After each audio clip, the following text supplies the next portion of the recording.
जी हाँ साथियों, बहुत बहुत स्वागत करता हूँ। कक्षा 10 वाले भैया बहन ध्यान सुने, आप लोगों की तैयारी चल रही होगी।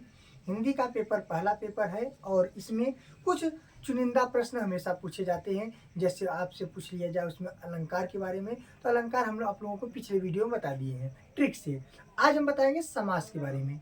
समास आपको ट्रिक से बताएंगे, यानी आप ट्रिक देखेंगे क्योंकि आप परिभाषा रटे होंगे, पढ़े होंगे, तो कन्फ्यूजन जरूर होगा। तो ट्रिक अगर आप देखेंगे अंत तक आपको 100% समझ में आ जाएगा। ठीक है, चलिए बिना समय गंवाए हम क्लास को शुरू करते हैं। अब हम बात करेंगे समास की।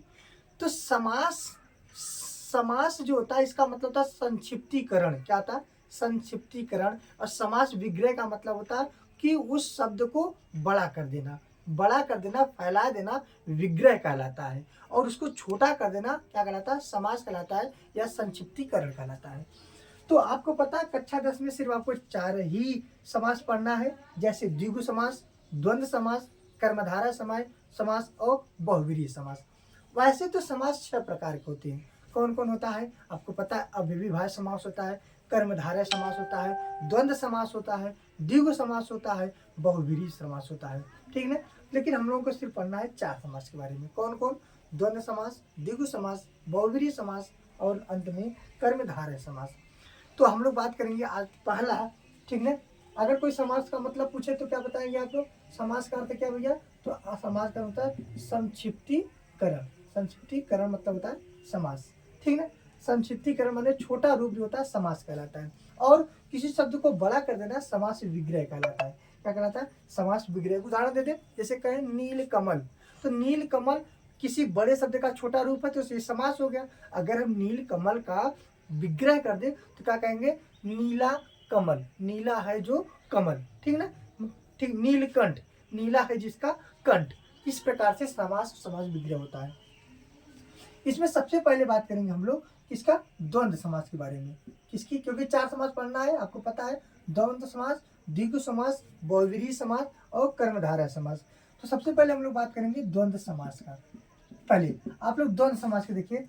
इसमें इसमें जो इसमें जो होगा, इस समास में पूर्व पद और उत्तर पद, उत्तर पद माने पहले का वर्ड और बाद का शब्द दोनों प्रधान होते हैं। यानी दोनों प्रधान मतलब दोनों का कुछ न कुछ मतलब निकलता है, यानी दोनों प्रधान होते हैं। ठीक है, अच्छा। और ट्रिक क्या कहता है? ट्रिक कहता है कि इस प्रकार के समास में आप क्या कहेंगे? योजक चिन्ह पाया जाएगा, योजक चिन्ह पाया जाएगा। और कारक का लोप होगा, यानी और कारक भी आएंगे। जैसे हम कह दें, अच्छा एक बात और, इसमें विलोम शब्द के बारे में बात करेंगे। किसका? विलोम शब्द के बारे में बात करेंगे। जैसे हम कह दें माता पिता, माता पिता, इसका समास विग्रह क्या होगा? माता और पिता, माता और पिता। भाई बहन, भाई बहन, भाई और बहन, भाई और बहन। दादा दादी, नाना नानी, चाचा चाची। ठीक ना? कापी कलम। ठीक ना? यहाँ पे दो शब्द की बात होगी और दोनों की विपरीत की बात होगी और बीच में योजक चिन्ह पाए जाएंगे। ये हो गया आपका द्वंद्व समास। क्या होगा? द्वंद्व समास। समझ में आ गया ना? हाँ, जहाँ पे चाचा चाचा, भाई भाई, दादा दादा, नाना नानी, तो ये आप मत कहिएगा कि ये द्वंद्व समास है। तो ये हो जाएगा आपका कौन? अव्ययी भाव समास होगा, वहाँ अवयव की बात होगी। ठीक ना? तो याद रखिएगा, जहाँ पे चाचा चाची की बात होगी यानी विपरीत शब्द की बात होगी तो वहाँ पे द्वंद्व समास होगा। भाई बहन, दादा दादी, नाना नानी, चाचा चाची। ठीक है, चलिए अब बात करते हैं आप लोगों को अगला द्विगु समास के बारे में बात करते हैं। किसकी? द्विगु समास की। चलिए दूसरा देखिए, जल्दी ये समझते रहिए, इसको नोट करते हुए भी चलिएगा। नहीं नोट कर पाए हैं तो इसको नोट करिए, अभी बाद में उसको फिर से देख लीजिएगा। ठीक है, द्विगु समास। यहाँ पे द्विगु समास का मतलब संख्यावाचक होगा, संख्यावाचक होगा। यहाँ पर संख्या की बात होगी यानी गिनती की बात होगी। जहाँ पे गिनती की बात होगी वहाँ द्विगु समास होगा। जिस समास में पूर्व पद संख्यावाचक हो, क्या?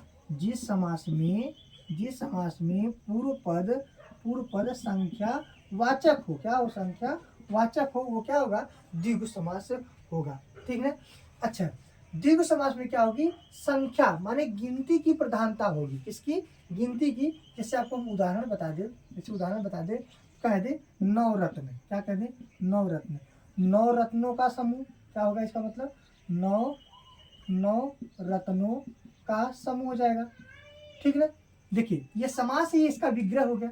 दूसरा देखिए सत्यदीप 7 दीपों का समूह, 7 दीपों का समूह। त्रिभुवन 3 3 भवनों का समूह, त्रिभुवन 3 भवनों का समूह। ठीक है। कहते हैं सतमंजिल 7 मंजिलों का समूह।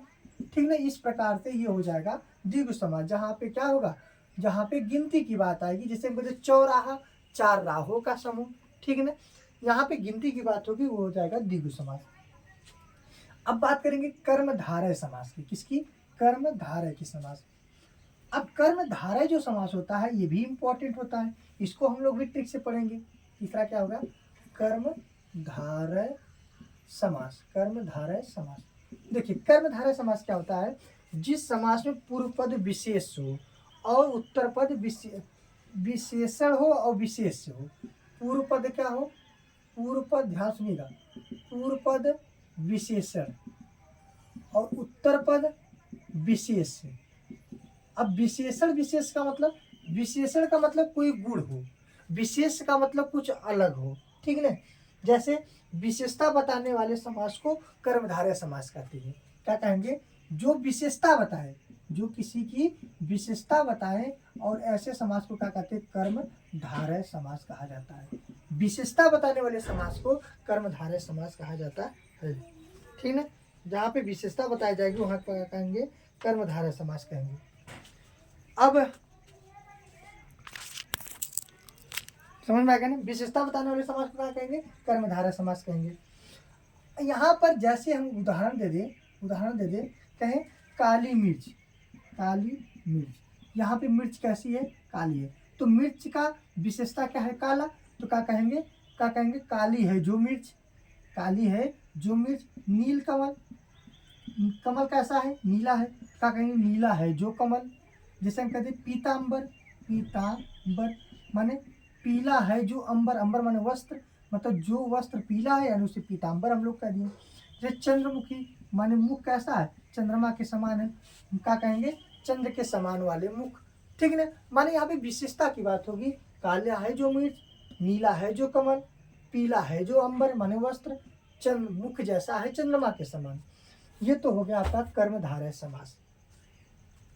चौथे की बात करते हैं। चौथा क्या होता है? चौथा है यहाँ पर कौन सा? चौथा है आपका बहुव्रीहि समास। कौन सा है? बहुव्रीहि समास। बहुव्रीहि समास। चलिए, बहुव्रीहि समास का बहुत अच्छा ट्रिक होता है। जिस समास के दोनों पदों के माध्यम से एक विशेष तीसरे अर्थ का बोध होता है, माने दोनों पदों की सहायता से तीसरे पद का, माने किसी तीसरे लोगों को बताया जाता है। ठीक है। दोनों पद क्या होंगे? दोनों पदों के माध्यम से एक विशेष माने तीसरे अर्थ का बोध होता है। दोनों पदों को मिलाकर किसी तीसरे की बात होगी, वो दोनों से कोई मतलब नहीं होगा। यानी इसकी ट्रिक सुनिएगा, मत भूलिएगा। यहाँ पर अक्सर किसका? भगवान की बात जहाँ आ जाए वो समझ लीजिए बहुव्रीहि समास है। ठीक ना। वो बहुव्रीहि समास है कौन? जहाँ पे भगवान सब आ जाए। ठीक है। जैसे दशानन, दशानन माने 10 आनन, आनन मतलब सिर, 10 आनन है जिसके, मतलब किसके? रावण का। ठीक है। फिर क्या कहेंगे? लंबोदर माने लंबा है जिसका उदर, माने कौन? गणेश भगवान का पेट बड़ा होता है ना, लंबा मतलब बड़ा, उदर मतलब पेट, लंबोदर। फिर इसी बात करें गिरिधर, गिरिधर, गिरि का मतलब होता है पहाड़, पर्वत, और धर का मतलब धारण किया हुआ। कौन सा भगवान जो गिरि माने पहाड़ को धारण किए थे? आपको पता है कृष्ण भगवान। ठीक है। वो क्या है? गिरिधर। ठीक है। गिरिधर मुरारी आप लोग पढ़े होंगे ना, ये उनकी जो हम लोग करते हैं ना, आरती करते हैं ना, तो वहाँ पे गिरधर शब्द आया है। तो गिरधर मतलब कृष्ण भगवान। तो इस प्रकार से हम लोग समाज को ट्रिक से पढ़ लिए।